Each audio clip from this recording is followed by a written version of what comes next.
Look around. Cell phones are everywhere. Nearly 95% of Americans have one, and some people have more than one. As common as these handheld mobile devices are today, they're still considered to be a new technology. In 1973, inventor Martin Cooper made the first cell phone call from a New York City street corner. His brick-like prototype weighed 2.5 pounds and was 10 inches long, and the battery lasted only 20 minutes. But that first cell phone call revolutionized communications. The whole idea of a phone call changed. Used to be that when you made a phone call, you were calling a place. Now you're calling a person. It was another 10 years before the first commercial cell phones became available, at an eye-popping cost of $4,000. But Cooper never doubted the future of his invention. We just knew someday everyone would have a phone. Cell phones communicate using radio waves. Radio waves travel through the air from one cell phone to a cell tower to another cell phone. Radio waves move at the speed of light, so communication is almost immediate. In the 1990s, cell phone popularity boomed, and the number of people using them increased each year. Designs changed, and the phones shrank in size and weight, but making a call was all those cell phones could do. But with advances in technology, the basic cell phone of yesterday became the smartphone of today. Batteries became smaller and more powerful, and the charge could last for days instead of minutes. Computer chips also got smaller and more powerful, which allowed more functions and features to be added to the phones.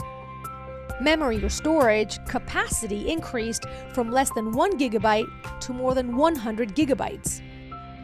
An LCD display and touchscreen interaction added even more capabilities to the now very smart phone.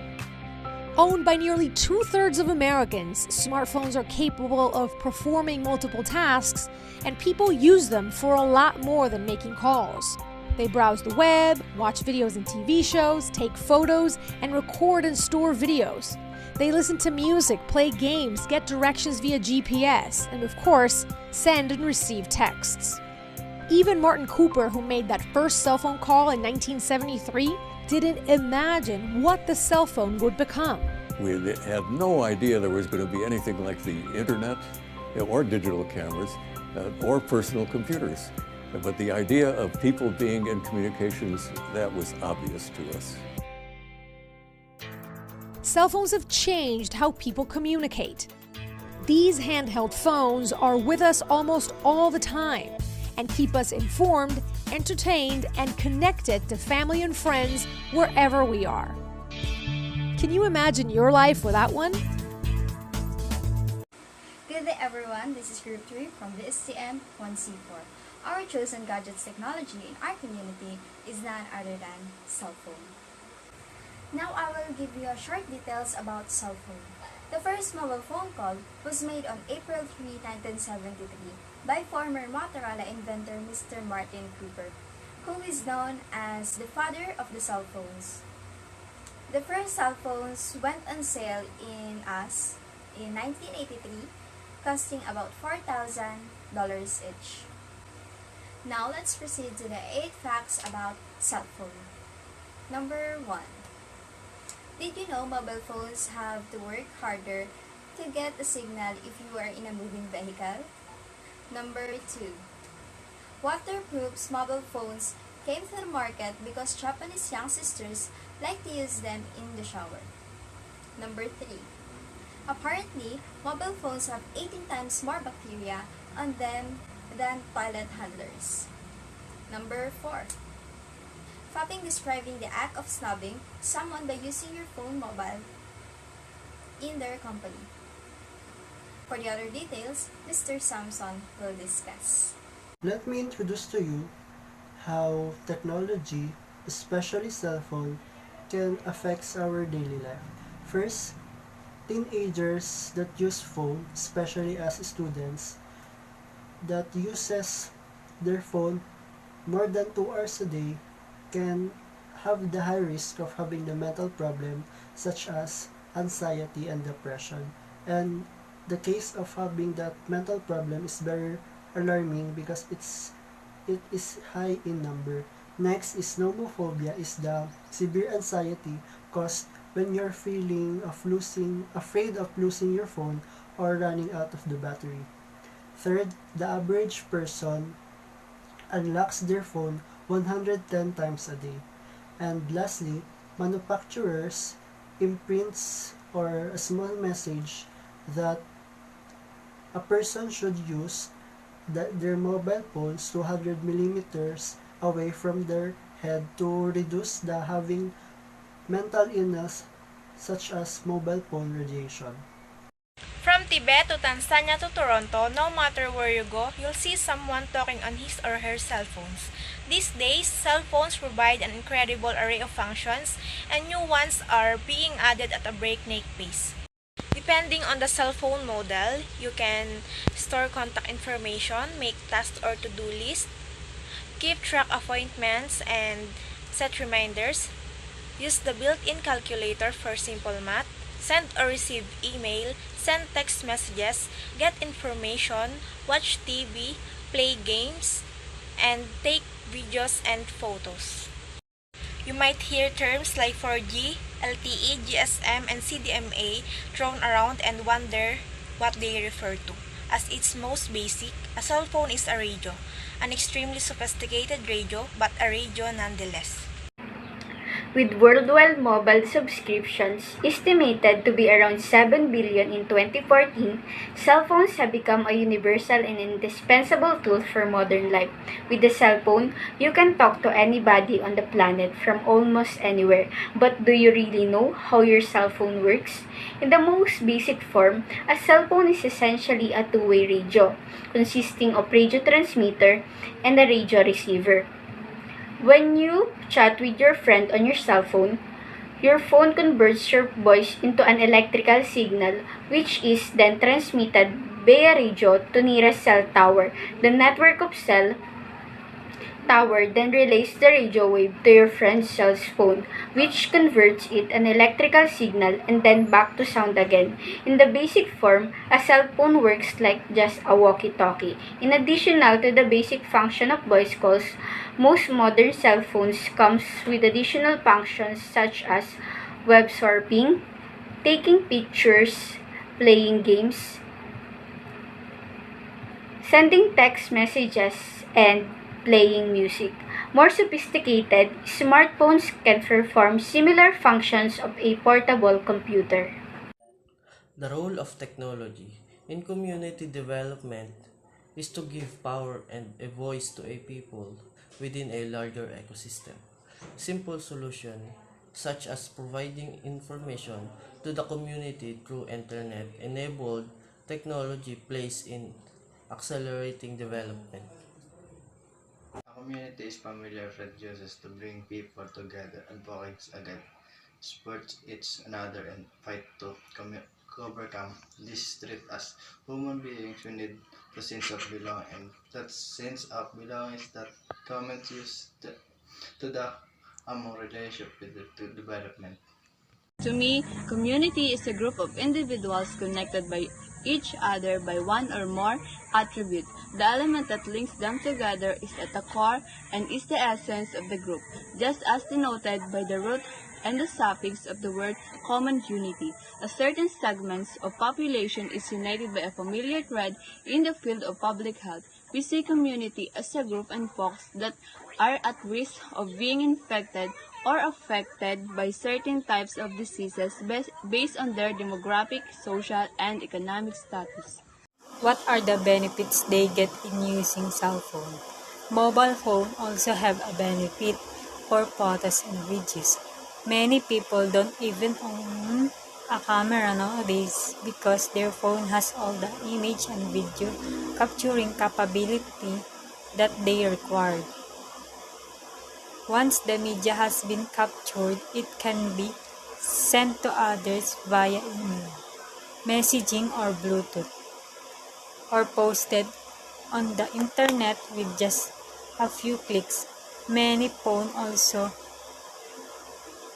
offer extras such as photo editing, Mobile phone is also beneficial in entertainment as long as you have your mobile phone.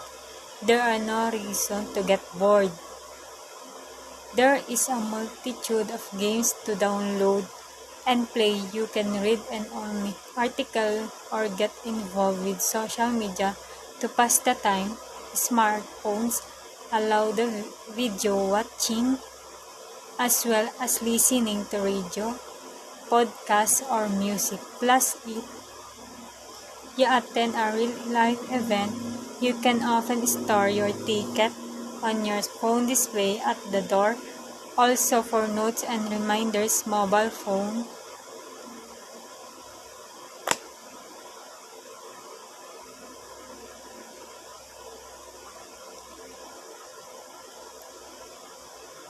has a benefits, whether it's a shopping list, an important password, or a complicated set of instructions that would be difficult to memorize. Mobile phones are a great way to carry notes and reminders.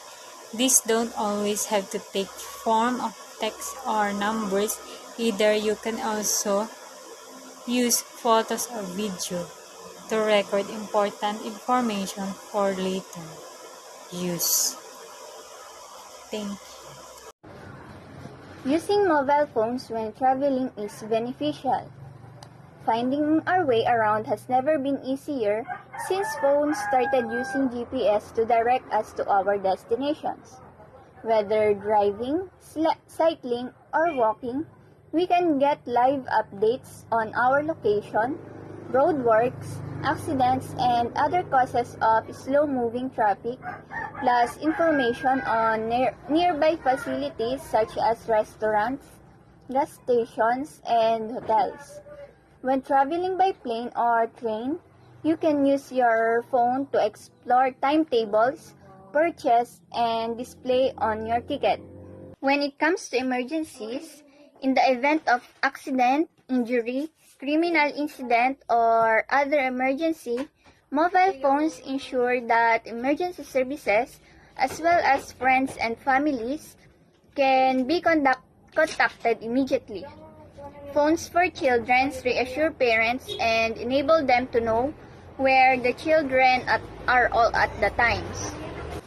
When it comes to education, mobile phones enable access to information that can help children with school projects, homework, and other learning tasks. Many schools now offer learning resources online that specifically cater to this purpose. When it comes to learning and research, your mobile phone is like having the world's biggest reference library on hand everywhere you go. You can search for just about anything in any situation as long as you have connection. Your phone can help you to find answers. Mobile phones have taken over our modern world. It seems almost every person in every major city has one. These small computer-like phones can access the internet, do countless tasks through applications, and of course make calls and send text messages. Communicating with loved ones, collage, friends, and more has never been simpler. Mobile phones allow instant communication with not only our family, friends, and people we know, but also with people across the world who we've never met in a real life before. Also, we are connected to the happenings of the world. We can find out in an instant the sports results. We can keep up to date on politics, current affairs, daily stories. We can even get push notifications the second that news is announced. Mobile phones have instant communication since these days. One does not need to travel long distances to relay information as had been the case in the past. Mobile phones have also promoted online business transactions, such as e-commerce. They have also been convenient since one does not have to make long calls as so to use telephone booths, and instead you just use it anywhere. You may be to contact anyone you would like to. Another merit of mobile phones is that they have a wide range of apps which can help someone a great deal. Some being in the Facebook app, Google app, YouTube, and many others. Another significant benefits of technology in people's lives is the modernization of the healthcare industry. Gone are the days of long lines in the outpatient ward and hours of waiting for a doctor's consultation. Patients can schedule a hospital visit using their mobile phones and check their doctor's office is open. This way, they don't need to waste their time going to hospital only to be informed that a doctor can see them. Hospital procedures are also faster and more efficient thanks to technology. For instance, healthcare document scanners are now used by many medical facilities to digitize old medical files for easier access. By moving printed documents to a digital system, any healthcare staff can conveniently access a patient's record with a computer. It is also lessens the risk of misplacing or losing a patient's records since all information will be stored safely on a web application. How their life improved by using the technology. The advancements in technology help pave the way for a faster and easier way to communicate. In the past, exchanging information take days, sometimes even weeks, since the only way to reach someone distant is through letters or greetings cards. But now, you can send someone an email in matter of seconds. Before the digital age, searching for specific information means spending hours looking through printed sources like books, newspaper, and magazine. But now, all you need is a phone and access to the internet to find what you need. Thousands of resources are available on various online platforms, making it convenient for someone to reach for the information they need. For instance, technological tools help people access detail about their health condition which aren't too serious, require medical attention. You can take care of simple health concerns like allergies or a cold since you can search for natural remedies or preventive measures you can do at home. Classroom learning is now made more interactive and engaging to keep students interested. Teachers use technology to plan activities and create learning materials that make students to pay attention in class. Technological tools and online applications have also made e-learning or remote learning possible. People who wish to get a degree can now do so in the comfort of their own home. The integration of technological tools in learning gives students more flexible and access to education that weren't available before the digital age. Now students can access lessons online and find the resources such as video or research paper to better cope with their studies. There is no doubt that life has become more comfortable thanks to technology. It's also manageable to live a day without the use of technology, since its presence is nearly everything people use. Of course, the digital age also comes with some disadvantages such as over-dependence on mobile phone or addiction to social media.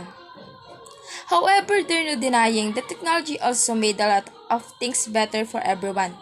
Essential aspects of today's society, such as health care and education, have improved significantly thanks to technology.